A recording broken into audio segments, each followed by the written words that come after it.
హర్చయిత్వా పితॄన్ దేవాన్ నియతో నియతాశనః సర్వకామ సమృద్ధస్య యజ్ఞస్య ఫలమశ్నుతే.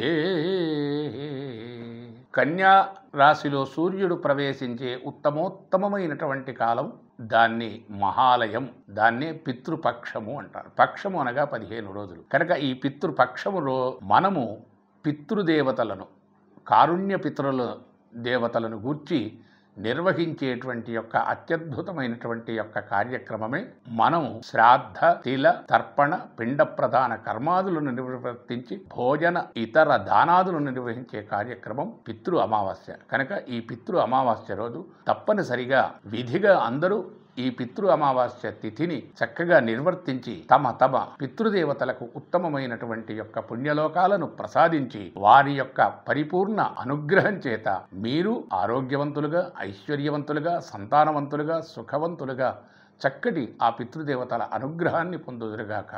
స్వస్తి. శుభం.